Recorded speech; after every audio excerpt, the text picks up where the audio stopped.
नमस्कार. चॅनल बी प्रस्तुत आरोग्य मंत्रमध्ये मी आपल्या सगळ्यांचं स्वागत करते.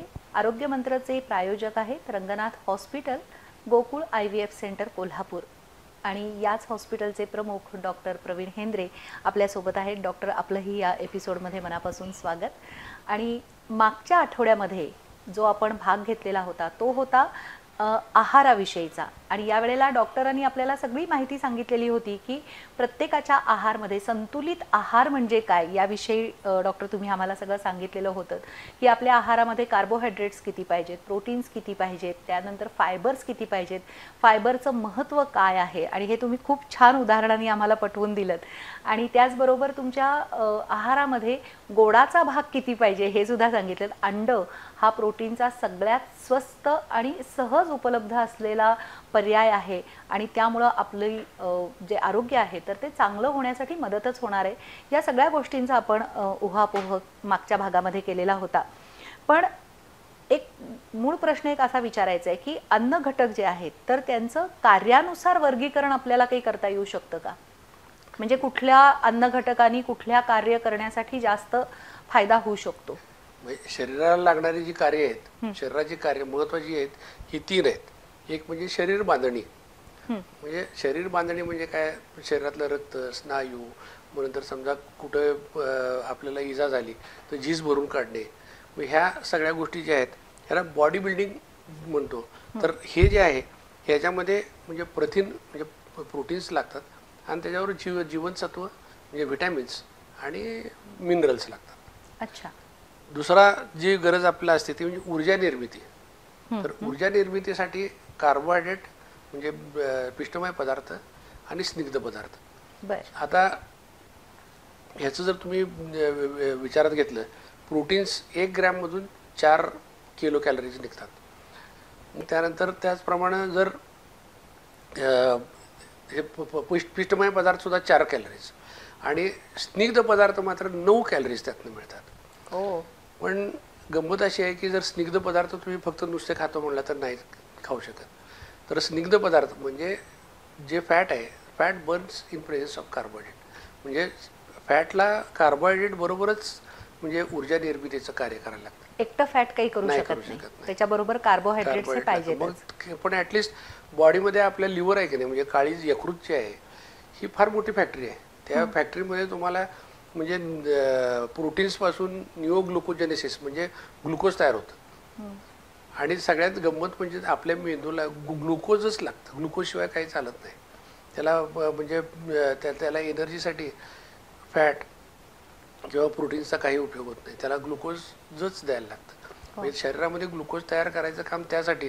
जर ग्लुकोज कमी पडलं तर लिव्हर प्रोटीन्स आणि फॅटमधनं ग्लुकोज तयार करतं आणि ते मेंदूला पाठवतं. आणि म्हणजे थोडक्यात मेंदूचं कार्य संतुलितपणे चालण्यासाठी ग्लुकोज, मेंदूचं कार्य संतुलित नाही, कार्य चालण्यासाठी अच्छा त्याला ग्लुकोजच लागते. ग्लुकोजच लागतं. त्याला दुसऱ्या कुठल्या गोष्टीचा म्हणजे फॅट किंवा, कारण ग्लुकोज हा एनर्जी सोर्स आहे त्यामुळे ती एनर्जी लागते त्याला लागतं. आणि प्रोटेक्टिव्ह म्हणजे संरक्षण, म्हणजे समजा इन्फेक्शन पासून इम्युनिटी मिळण्यासाठी किंवा संरक्षण मिळण्यासाठी त्यासाठी म्हणजे व्हिटॅमिन्स आणि मिनरल्स. आता मिनरल्स म्हणजे आपले आयर्न आहे, कॅल्शियम आहे, अगदी कॉपर आहे, मॅग्नेज आहे, सेलेनियम आहे, मॅग्नेशियम आहे. म्हणजे इतकी बरीच जी हे आहेत म्हणजे मिनरल्स आहेत ही आपल्याला आहारामध्ये लागतात. आता तुम्हाला म्हणजे सांगायची गंमत अशी आहे की आधुनिक पद्धतीचा आपल्याला म्हणजे आता ते तवा काय नॉनस्टिक तवा, नंतर बाकीचे हे सगळे जे काही म्हणजे वेगवेगळी हे आलेली भांडी आलेली आहेत ही वापरायला खूप छान आहेत, त्याच्याबद्दल काय प्रश्नच नाही. परंतु पूर्वी लोखंडाच्या तव्यामधून जेव्हा अन्न तयार व्हायचं तर त्यावेळेस त्याच्यावर आयर्न पण जायचं. त्याच्यावर ज्या इम्प्युरिटीज होत्या त्याच्यामुळे त्यामधले बरेच म्हणजे घटक हे नॉर्मल म्हणजे तुम्ही जे रेग्युलर जेवण जेवत होता त्यातूनच मिळायचं सगळं. पण आता हे कमी झाले असल्यामुळं मग आता आपल्या गोळ्या खायची वेळ आली आहे. नाहीतर आता कुठल्या तरी मी आता मगाशीच सांगितलं ना, म्हणजे गेल्या वेळेस आपण बोलत होतो तेव्हा सांगितलं की कुठल्या तरी खेड्यामध्ये जर का गेलं खेड्यामधल्या लोकांना अजूनही ते म्हणजे कोळशावर स्वयंपाक करतात, अजूनही ते म्हणजे लोखंडी लोखंडाचे तवा वापरतात किंवा वापरतात. त्यांच्याकडे पितळेची भांडी असतात. तांब्याचं भांडं आहे, पितळेचं भांडं आहे किंवा ह्या सगळ्या भांड्यांमधून ते तर म्हणजे मिनरल्स मिळतच होते, पण त्याच्यामध्ये सुद्धा काही काही म्हणजे इम्प्युरिटीज असायच्या आणि त्या इम्प्युरिटी ज्या होत्या त्या आपल्या शरीराला गरजेच्या होत्या. आणि त्यामुळे जसा म्हणजे काळ आता पुढे जात आहे तसं तसं आता आपल्याला गोळ्या खायची वेळ येते. म्हणजे मिनरलसाठी या गोळ्या खा, म्हणजे रेअर एलिमेंट्स गोळ्या खा, हे असं म्हणजे आता आहार तसाच झाला. आणि बाकीचं म्हणजे जीवनसत्व सुद्धा काही प्रमाणामध्ये कमी पण व्हायला लागलेलं आहे. लहान मूल असतं जेव्हा बाळ जन्माला येतं तर त्या वेळेला तिथून आपल्या खरं तर आहाराची सुरुवात होते. म्हणजे बाळ जन्मल्यानंतर लगेचच त्याच्या आहाराची सुरुवात होते, ते त्याच्या वयाच्या शेवटपर्यंत रोज त्याला आहार लागतो. हे जर एवढा मोठा स्पॅन आहे तर त्याच्यामध्ये टप्प्याटप्प्याने आहार कसा असावा, अगदी लहान बाळापासूनचं तुम्ही काय सांगाल? नाही, आता मी तुम्हाला सांगतो की आता आपण जे याच्यावर चर्चा करणार आहे तर वयानुसार त्याच्या कॅलरीज, म्हणजे आता मी मगाशी तुम्हाला सांगितलं कार्बोहायड्रेटमध्ये किती कॅलरी असतात, मग नंतर प्रोटीन्समध्ये किती कॅलरी असतात, फॅटमध्ये किती कॅलरी असतात, तर याचं कॅल्क्युलेशन आहे. तर त्या म्हणजे डेली रिक्वायरमेंट ऑफ कॅलरीज ह्या आपण मला वाटते थोडा कालांतरानं हे बघूया. परंतु जाता जाता एका गोष्टीला म्हणजे मला एक टच करून जावं असं वाटतंय, ते म्हणजे ह्या सगळ्या म्हणजे तुम्ही खरोखर हेल्दी आहात किंवा नाही याचं एक काहीतरी म्हणजे मापन असायला पाहिजे. तर त्याचं मापन म्हणजे BMI म्हणजे बॉडी मास इंडेक्स.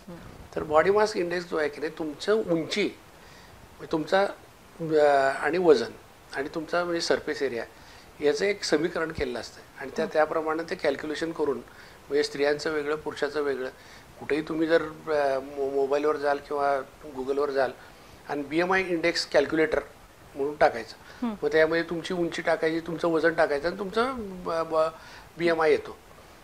तर कुठल्या ह्याला म्हणजे सुदृढ म्हणायचं म्हणजे ओबेसिटी म्हणायचं, त्याची कॅल्क्युलेशन्स आहेत. तर 18 BMI ज्यांचा आहे त्याच्या खाली जे आहे ते त्याला अंडरवेट म्हणतात. अच्छा. 18 ते 25 ही नॉर्मल रेंज आहे, पण तरी सुद्धा म्हणजे 22.5 हे आपल्या इंडियन लोकांसाठी 22.5 ते 25 हे म्हणजे BMI असेल तर त्याला म्हणजे चांगली पर्सनॅलिटी ज्याला म्हणू आपण. आणि 30च्या पुढे मात्र त्याला ओबेसिटी म्हणायला लागते, म्हणजे स्थूलता. आणि 40च्या पुढे म्हणजे मॉर्बिड ओबेसिटी, म्हणजे त्याला म्हणजे तुमची उंची आणि तुमचा बॉडी मास याच्यातनं जे काही समीकरण येतं त्याच्यावरून म्हणजे आपल्याला म्हणजे साधारणपणे बॉडी जी आहे फक्त वजनावरून तुम्ही सांगू शकत नाही. समजा एखाद्या माणसाचं उंची जास्ती असते आणि त्याच प्रमाणात त्याचं वजन पण असतं, मग त्याचं कॅल्क्युलेशन करण्यासाठी बॉडी मास इंडेक्स आहे. नाही तर फक्त वजनावरच फक्त तुम्ही घेऊ शकत नाही. तर ह्याचं सगळं समीकरण जेव्हा तुम्ही करता तेव्हा त्याचा जो ताळा येतो तर तो त्याच्यावरून त्याचा बॉडी मास इंडेक्सवरून त्याची ओबेसिटी आहे, अंडरवेट आहे, नॉर्मल वेट आहे का ओव्हरवेट आहे हे आपण म्हणजे ठरवलं जातं. आणि आता तुम्ही जे सांगितलं ते ब्रेस्ट फीडिंग आणि लहान बाळाचा आहार काय असावा? लहान बाळाचा आहार म्हणजे जन्मल्यापासून ते 3 महिन्यापर्यंत ते 6 महिन्यापर्यंत तर केवळ आणि केवळ आईचं दूधच असायला पाहिजे. ब्रेस्ट मिल्क म्हणजे त्याला स्तनपान करणे. स्तनपान करण्याची खरी तर म्हणजे सुरुवात म्हणजे त्याची जे म्हणजे त्याची तयारी, पूर्वतयारी जी आहे ती प्रेग्नन्सी दरम्यानच करायला लागते. सगळ्यात महत्त्वाचं म्हणजे कित्येक स्त्रियांना असं म्हणजे कुणीतरी गैरसमज की आपल्या मैत्रिणी सांगतात, अगं जास्ती पाजू नको, तुझा फॉर्म बिघडतो. फॉर्मचा आणि ब्रेस्ट फिडिंगचा काहीही संबंध नाही. बेसिकली ब्रेस्ट फिडिंग हे पुढच्या आयुष्यामध्ये ब्रेस्टच्या कॅन्सरपासून तुम्हाला म्हणजे मुक्तता करण्यासाठीचं वरदान आहे.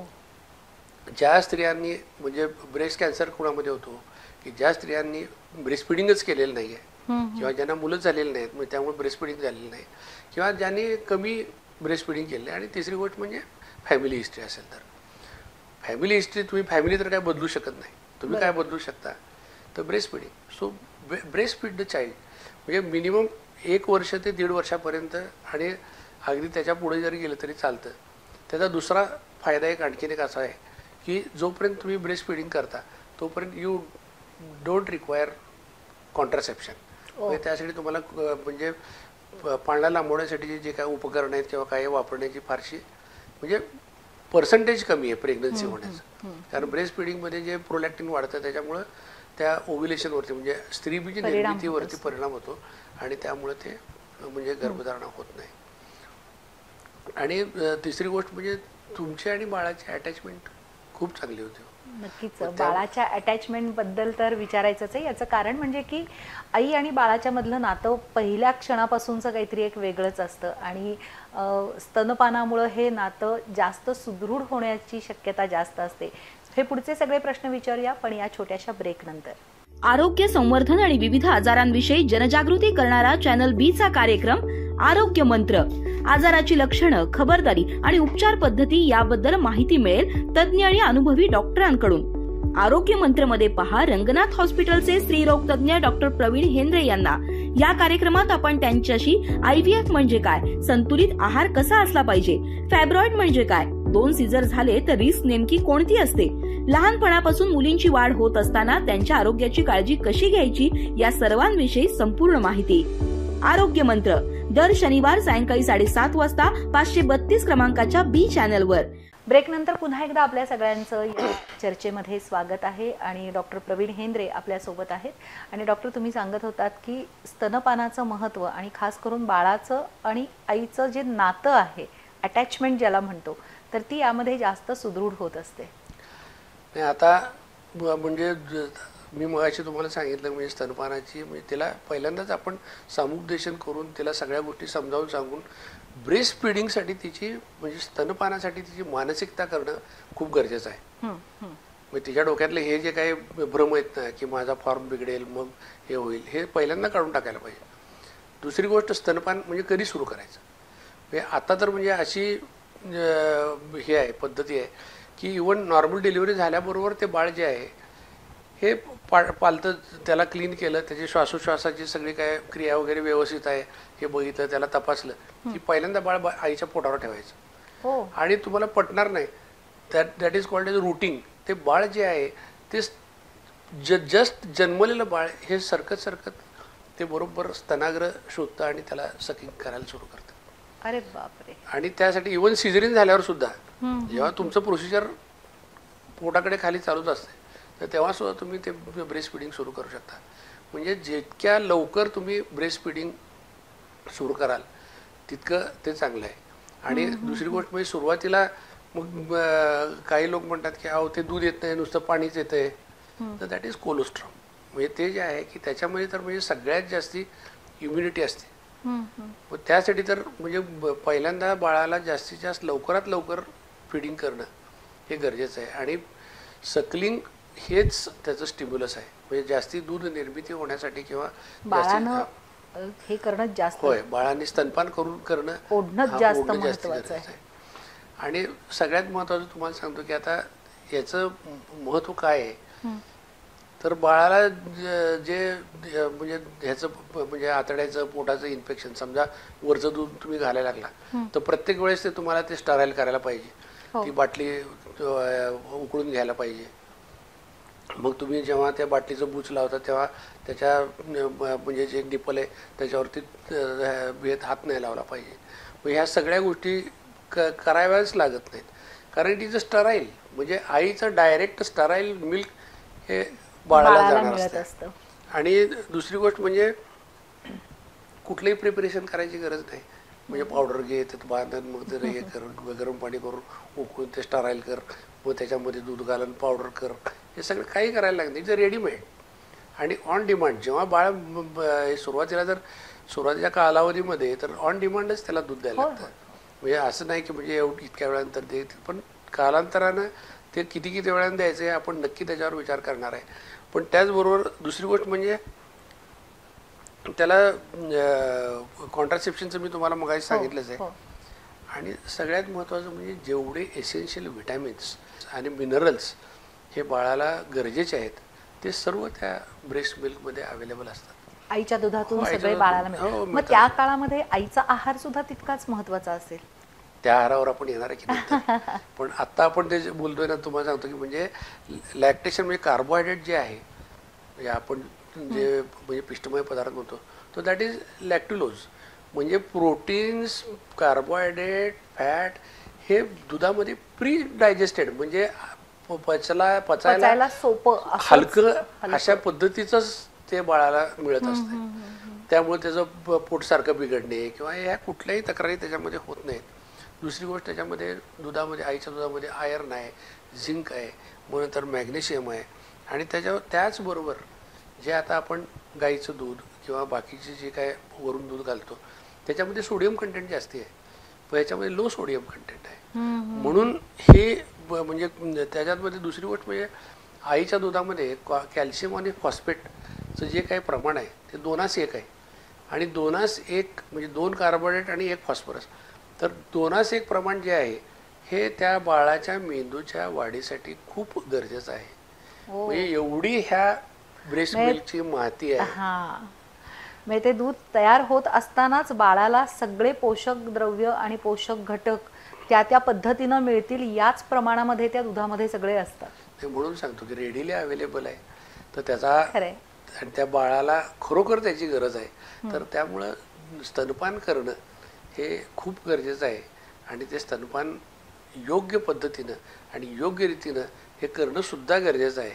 तर त्यासाठी सुद्धा, कारण बऱ्याच वेळेस काय झालं असतं की जी स्त्री तिथे डिलिव्हरी झाली की बऱ्याच वेळ वेदना देऊन ती सुद्धा एक्झॉस्ट झालेली असते.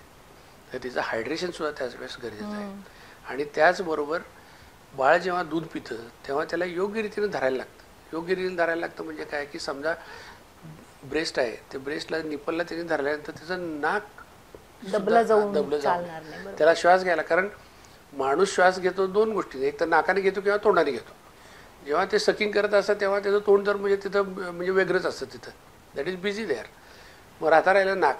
पण नाकसुद्धा तुम्ही ते जर काय समजा व्यवस्थितपणे जर काय प्रेस करून म्हणजे सुट्टं ठेवलं नाही तर ते सुद्धा म्हणजे दूध प्यायला बाळ पण म्हणजे दमून जातं, कारण त्याला पण ॲपनी श्वास मिळत नाही ना, श्वास कोंडला जातो. म्हणून या योग्य पद्धतीनं व्यवस्थितपणे बसून गायनेकॉलॉजिस्ट जे कोण असतील त्यांच्या गायडन्स खाली ब्रेस्ट मिल्क कसं बाळाला द्यावं हे खरोखर. आणि मी या आता बघतो ना की ज्या मॉडर्न आयासुद्धा आहेत ना, त्यासुद्धा विसरलेल्या असतात का त्यांनी आपल्या मुलांना कसं दूध पाजलं हे विसरले असतात. त्यामुळं योग्य पद्धतीनं दूध पाजलं पाहिजे आणि ब्रेस्ट मिल्क हे दिलंच पाहिजे.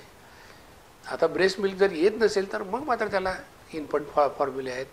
म्हणजे ते इन्फंट फॉर्म्युले जरी असले तरी ते नियर ब्रेस्ट मिल्क आहेत, टोटल ब्रेस्ट मिल्कला रिप्लेस करू शकत नाहीत. पण हल्ली ब्रेस्ट मिल्कच्या बँक सुद्धा आहेत. हां, ब्रेस्ट मिल्कच्या बँक आहेत. त्याचं कारण असं आहे की काही स्त्रियांना ब्रेस्ट मिल्क म्हणजे येतच नाही, म्हणजे फेल्युअर ऑफ हे काय म्हणतात ब्रेस्ट मिल्क. मग त्या स्त्रियांसाठी म्हणून ते, किंवा काही स्त्रियांना समजा अतिरिक्त आवळी मुलं असतात, मग त्यांना दूध पुरत नाही, किंवा एखादी आई म्हणजे सिरियस असते, मग त्या बाळाला काय करायचं. मग त्याला टॉप फिडिंग देण्यापेक्षा मग ते ह्याची काय म्हणतात त्याला, ज्यांना एक्सेसिव्ह मिल्क आहे म्हणजे त्यांच्या बाळाला पाजून झाल्यानंतर सुद्धा थोडं ह्याच्यामध्ये म्हणजे मिल्क शिल्लक राहतं, तर त्या लोकांनी मग ते मिल्क काढून स्टराईल रीतीनं ते. आता इवन आपल्या CPR हॉस्पिटलमध्ये सुद्धा ह्याची ह्युमन मिल्क बँक आहे. अच्छा, आता सगळीकडं त्याचं म्हणजे हे सुरू झालेलं आहे, प्रसार सुरू झालेला आहे. आणि ब्रेस्ट मिल्कची महती ही बहुतेक म्हणजे गरोदर स्त्रियांपर्यंत पोचलेली आहे. आणि ज्यांच्यापर्यंत पोचलेलं नाही त्यांनी कृपा करून खरोखर ब्रेस्ट मिल्कवरती लक्ष केंद्रित करून आपल्या बाळाला मिनिमम 3 ते 6 महिने हे स्तनपान करणं गरजेचं आहे. म्हणजे जोपर्यंत बाळ वरचा आहार घेत नाही सॉलिड, तिथपर्यंत तरी किमान करणं गरजेचंच आहे. नाही, आणि इव्हन किंबहुना त्याच्या पुढे सुद्धा द्यायला काही हरकत नाही, पण दॅट विल बी म्हणजे ब्रेस्ट मिल्क प्लस बाकीचा आहार जो आहे तो आता 3 महिन्याचं जेव्हा बाळ पूर्ण होतं तेव्हा त्याचा आहार म्हणून त्याला वरचं अन्न द्यायचं नाही आहे. बरोबर. परंतु प्रत्येक बाळाला त्याचे जे टेस्ट बड आहेत, म्हणजे त्याच्या ज्या जिभेवरती ज्या काही म्हणजे स्वाद ज्या पेशी आहेत, त्या पेशी स्टिम्युलेट करण्यासाठी किंवा त्यांना हे करण्यासाठी थोड्या थोड्या प्रमाणामध्ये तुम्हाला काहीतरी त्याला लिक्विड फॉर्ममध्ये किंवा एकदम स्मॅश्ड फॉर्ममध्ये, समजा स्मॅश्ड अंडा किंवा काही वेळेस म्हणजे हाफ बॉईल अंडा असतं ते काही वेळेस वापरलं जातं, किंवा इवन बऱ्याच घरांमध्ये म्हणजे तांदूळ मुगाची डाळ ते सगळ्या त्याचं मिश्रण करून दळून आणतात आणि त्याचं म्हणजे शिजवून थोडं थोडं त्याला चवीची आवड निर्माण झाली पाहिजे. अच्छा. म्हणजे 3 महिन्यापासून ते 6 महिन्यापर्यंत त्या बाळाला चवी वेगवेगळ्या टेस्ट त्याला दिल्या पाहिजेत, की जेव्हा हे जर तुम्ही करायला सुरू केला तर 6 महिन्यानंतर जेव्हा तुम्हाला बाळाला खरोखर म्हणजे दूध कमी पडायला सुरू होतं आणि त्याची गरज म्हणजे कॅलरीची गरज आणि आहाराची गरज वाढायला लागते, तर अशा वेळेस त्याला आपण जे विनिंग म्हणतो, तर विनिंग पिरियडमध्ये आपल्याला ते म्हणजे ते पूरक आहार घेता येईल आणि त्याला त्याची टेस्ट कळलेली असते आणि सवय झालेली असते. ऑन डिमांड फीडिंग देत बसायचं 6 महिने 7 महिने 8 महिने, मग अचानक त्याला काहीतरी वरचं खाऊ घालायचं ते होऊ शकत नाही. मग तेव्हा बाळ म्हणजे आक्रस्ताळेपणा करतं, रडतं, काहीच खात नाही, हे सगळं करतं. मग त्यासाठी म्हणून म्हणजे ब्रेस्ट मिल्कची म्हणजे फिडिंगची तयारी ही प्रेग्नन्सीमध्ये करायची आणि पूरक आहार आणि पुढचा आहार कसा त्याला खायला म्हणजे आपण प्रवृत्त करायचा आहे, ह्याची जी सुरुवात आहे हे 3 महिने पूर्ण झाल्यानंतर हळूहळू थोड्या प्रमाणात म्हणजे करणं गरजेचं आहे. आणि या पद्धतीने जर केलं आणि ह्या आपण जे काय सांगितलेलं आहे की म्हणजे समतोल आहार, की त्याच्यामध्ये म्हणजे 50 ते 60% कार्बोहायड्रेट, म्हणजे 20 ते 30% स्निग्ध पदार्थ आणि 10 ते 20% प्रोटीन्स, या प्रमाणामध्ये जर काय त्याला थोडं आपण जर काय द्यायला सुरू केलं तर मग तो बॅलन्स डाएट हे आपोआप होतं आणि प्रत्येक आहारामध्ये मिनरल्स आणि विटॅमिन्स आहेत याची आपण म्हणजे खबरदारी घेणं गरजेचं आहे. अच्छा, पण मग हे मिनरल्स आणि विटॅमिन्स जे आहेत तर ते मगाशी आपण बोलताना म्हटलं की काही पारंपरिक जी आपली भांडी आहेत तर त्यामधून तर आपल्याला मिळतच असतात, पण ह्या व्यतिरिक्त अजून कुठला सोर्स आहे की पालेभाज्या ज्या आहेत? आता तुम्ही लहान मुलाला पालेभाजी कशी खा म्हणून सांगाल तर तसं नाही आहे, तर पालेभाज्या उकडून त्याचे सूप्स आहेत ते तुम्ही देऊ शकता किंवा स्मॅश करून तुम्ही देऊ शकता, म्हणजे पालेभाज्या देऊ शकता. इवन चिकनचं सूप आहे, मटनचं सूप आहे, ह्या सगळे सूपसुद्धा तुम्ही म्हणजे आळणी करून थोड्या प्रमाणामध्ये आता 3 ते 6 महिन्यामध्ये थेंब दिलं तरी चालतं, त्याची टेस्ट डेव्हलप होणार आणि त्यानंतर 6 महिन्यानंतर तुम्ही त्याला एक अर्धा चमचा 1 चमचा असं वाढवत त्याला ते देऊ शकता तुम्ही. हे पूरक ज्याच्यामध्ये विटॅमिन्स आहेत, मिनरल्स आहेत, तो आहार आपल्याकडे आहेच की तो आहे. तोच आहार फक्त आपल्याला त्याला स्मॅश करून किंवा बारीक करून त्याच्या घशात अडकू नये, कारण त्याला चावायला तर तेव्हा येणार नाही. बरोबर. मग त्याप्रमाणे फक्त गिळण्यापुरतं हे तयार करून देता येतं आणि ह्या सगळ्या गोष्टी बाजारातून विकत आणायची काही गरज नाही. जे घरात आहे त्यातनं सगळं जे आपण जेवतो आहोत त्यातलंच थोडं त्या बाळाला त्या पद्धतीचं तयार करून जर खाऊ घातलं तर ते सुद्धा सुदृढ होणार आहे. आणि दुसरी गोष्ट म्हणजे बाळसेदार बाळ म्हणून त्याला घाल खाऊ असं नाही करायचं. म्हणजे त्याला त्याचं जे प्रमाण आहे त्या प्रमाणातच त्याच्या कॅलरीज, आता आपण पुढच्या वेळेस कॅलरी म्हणजे वयोनुसार कॅलरीज किती द्यायच्या आपण जरूर बघूया की जसं बाळाचं वय वाढत जाईल तसा त्याचा कॅलरीचा इंटेक किती असणार आहे आणि त्यासाठी नेमके काय त्यांनी खाल्लं पाहिजे, या सगळ्या गोष्टींचा उहापोह आपण पुढच्या आठवड्यामध्ये करणार आहोत. आणि त्याचबरोबर म्हणजे आता हे म्हणजे जसं वय वाढतं त्याचबरोबर आयुष्यातल्या काही वेगवेगळ्या म्हणजे परिस्थिती आहे, म्हणजे प्रेग्नन्सी आहे, प्रेग्नन्सीमध्ये काय, प्री प्रेग्नन्सीमध्ये काय, त्यानंतर लॅक्टेशनमध्ये काय, म्हणजे जेव्हा म्हणजे स्तनपान करतात त्यावेळेस तुम्हाला कोणते घटक आणि किती कॅलरीज हे खायचे ह्याचं सुद्धा आपण मी म्हणून सांगितलं तुम्हाला की आहार खूप मोठा विषय आहे, फार मोठा आहे, पण तरी सुद्धा आपण मला वाटतं आणखी एखाद्या एपिसोडमध्ये हे सगळं संपूया आणि मग त्यानंतर आपण पुढे जाऊया. नक्की डॉक्टर, आज इथं आलात आणि एवढी छान माहिती सांगितलीत आहाराविषयीची, याबद्दल मनापासून आभार. धन्यवाद.